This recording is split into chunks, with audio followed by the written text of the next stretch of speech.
Hello friends, क्या आप लोग भी जानना चाहते हैं कि होम्योपैथी कैसे काम करती है, या फिर आप लोग भी यही जानते हैं कि होम्योपैथी भी ऐसे ही काम करती है जैसे एलोपैथी काम करती है। मीन्स बुखार है तो बुखार की टेबलेट अलग, पेन है तो पेन किलर्स अलग। दोस्तों, ऐसा बिल्कुल भी नहीं है। तो दोस्तों, मैं डॉक्टर हेमंत कुमार ठाकुर, मेरे यूट्यूब के इस चैनल में आपका बहुत बहुत स्वागत है। आज मैं इस वीडियो में बताने वाला हूँ कि आपको होम्योपैथी कैसे काम करती है। तो चलिए वीडियो को स्टार्ट करते हैं।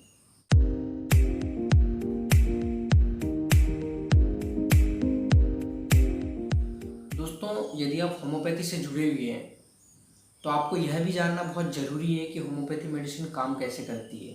यदि आप होम्योपैथी मेडिसिन लेते हैं तो इस चीज़ का नॉलेज होना बहुत ज़रूरी है। और आप लोगों में से बहुत सारे लोग जानना चाहते थे, मुझे कमेंट करके बताया, तो मैंने सोचा यार चलिए वीडियो बना देते हैं। तो चलिए वीडियो को स्टार्ट करते हैं। अपन बताता हूँ मैं होम्योपैथी काम कैसे करती है। तो दोस्तों सबसे पहली चीज़ मैं आपको बताना चाहूँगा कि जो होम्योपैथी के फाउंडर है वो कौन है। दोस्तों, doctor Christian Friedrich Samuel Hahnemann यह होम्योपैथी के फाउंडर है। इन्हें हम शॉर्ट में हैनीमन सर बोलेंगे, ठीक है ना, समझ जाइएगा आप। तो हैनीमन सर ने क्या किया, होम्योपैथ फिजिशियन के लिए एक बुक बनाया, ठीक है। इन्होंने होम्योपैथी की पूरी होम्योपैथी की डिस्कवरी की, पूरा मतलब मेडिसिन से लेके हर चीज़, पूरा मतलब बेस तैयार किया। उसके बाद बहुत सारे लोगों ने योगदान दिया, आज भी कर रहे हैं, बहुत अच्छी बात है। मैं भी कर रहा हूँ जितना मुझसे हो रहा है, एक छोटा सा प्रयास आप लोगों के माध्यम से। तो हाँ, चलिए बात करता हूँ। तो इन्होंने क्या किया, एक पूरा का पूरा एक बेस बनाया होम्योपैथ फिजिशियन के लिए, और एक बुक लिखी जिसका नाम दिया उन्होंने ऑर्गेनॉन ऑफ मेडिसिन, ठीक है ना। तो इस बुक में उन्होंने क्या किया, एक पूरा का पूरा एक स्ट्रक्चर या फिर पूरे का पूरा फार्मूलेज दिए कि एक फिजिशियन को करना क्या चाहिए, ठीक है। और उसी बुक में यह भी बताया कि होम्योपैथी काम कैसे करती है। मीन्स एक ऐसी बुक बनाया जिसमें हर चीज़ उन्होंने ऐड किया। होम्योपैथ फिजिशियन को नॉलेज क्या होना चाहिए, मिशन ऑफ फिजिशियन क्या होना चाहिए। सबसे पहला फार्मूला उनका यही था, मिशन ऑफ फिजिशियन। एक कॉज ऑफ डिसीज़ क्या होती है, क्लासिफिकेशन ऑफ डिसीज़ क्या होती है, सिम्टम्स लक्षण कितने प्रकार के होते हैं। तब उन्होंने एक चीज़ यहाँ पर बताया कि होम्योपैथी काम कैसे करती है, ठीक है।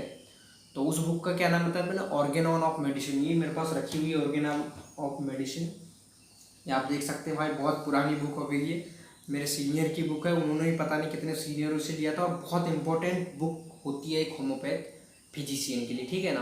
तो इसी बुक में भाई उन्होंने बताया था कि होम्योपैथी काम कैसे करती। तो उन्होंने क्या किया, एक फार्मूला, नंबर वाइज फार्मूला बनाया, ठीक है, जिसे हम अफोरिज्म बोलेंगे, ठीक है। उसको साइंस की भाषा में अफोरिज्म बोलेंगे, अपन नॉर्मल फार्मूला समझ लीजिए, ठीक है ना। तो अब यहाँ पर उन्होंने एक फार्मूला दिया, अफोरिज्म नंबर 26, ठीक है। तो अफोरिज्म नंबर 26 में उन्होंने बताया कि होम्योपैथी का लॉ क्या है काम करने का। उसका नाम दिया उन्होंने नेचर्स लॉ ऑफ क्योर, या फिर होम्योपैथी लॉ ऑफ क्योर, ठीक है। जैसा कि पिक्चर भी लगा देता हूँ, देख लीजिएगा, ठीक है ना। तो इस अफोरिज्म में उन्होंने बताया कि भाई होम्योपैथी काम करती कैसे है।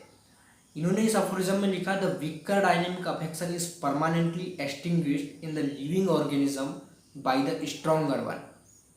तो यहाँ पर जो ऊपर वाली लाइन का सेंटेंस पहले समझ लीजिए आप, इसका मतलब क्या होता है। ये समझ गए आप ना, तो बिल्कुल पूरा क्लियर हो जाएगा आपका कि होम्योपैथी काम कैसे करती है, ठीक है ना। इन्होंने क्या बोला कि the weaker dynamic affection is permanently extinguished by the stronger one, ठीक है, इतना समझिए आप। मतलब ये है कि कोई भी वीकर अफेक्शन, मतलब कोई भी वीक अफेक्शन वो परमानेंटली एक्सटिंग्विश्ड हो जाएगा बाय द स्ट्रॉन्गर वन, ठीक है ना। मतलब कोई भी वीक अफेक्शन है जो स्ट्रॉन्गर वन अफेक्शन से, स्ट्रॉन्ग अफेक्शन से हमेशा के लिए रिमूव हो जाएगा। लेकिन एक चीज, if the letter is very similar, ठीक है ना। यहाँ पे क्या बोला है, उसके आगे भी बोला, if the letter is very similar, मतलब यदि वह समान नेचर का हो तो, ठीक है। इतनी चीजें क्लियर हो गई होगी आपको। इसका पूरा मतलब एक साथ समझ लीजिए आप।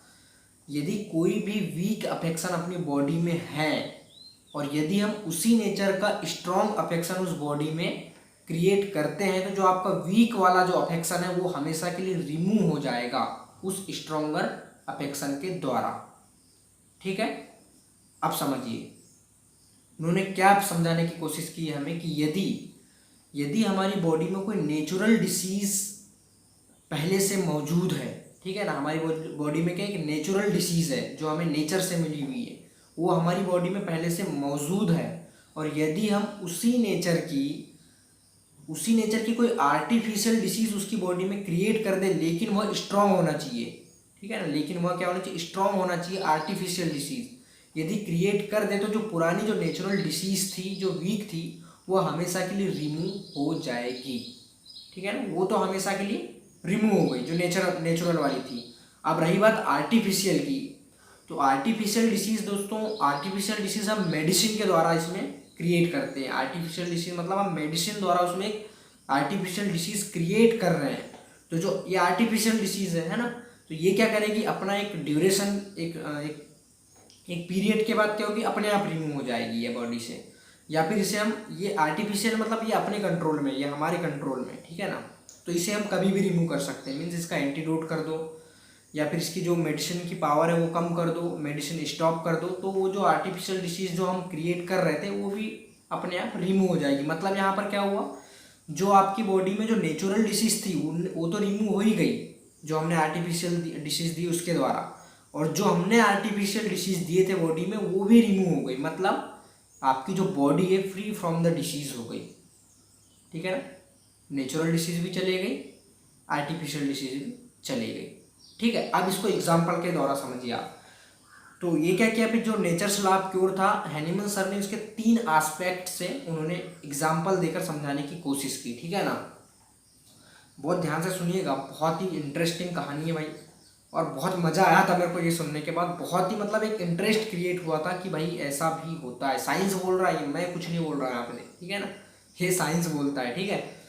तो उन्होंने 3 एस्पेक्ट से इसे समझाया, ठीक है ना। तो पहला जो एस्पेक्ट था इसका था फिजिकल एस्पेक्ट, दूसरा एस्पेक्ट दिया उन्होंने मोरल एस्पेक्ट, और तीसरा एस्पेक्ट दिया उन्होंने डिसीज एस्पेक्ट, ठीक है।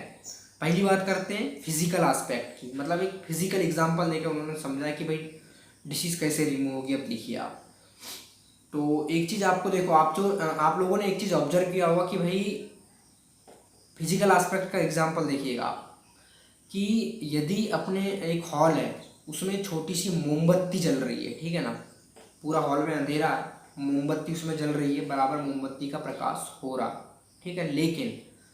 लेकिन वहीं पर हम वहाँ पर बहुत बड़ा एक बल्ब लगा दें, एक एलईडी बल्ब लगा दें बिल्कुल बहुत बड़ा, तो क्या मोमबत्ती की लाइट आपको दिखेगी? नहीं दिखेगी, आपको एलईडी की लाइट दिखने लगेगी, ठीक है ना।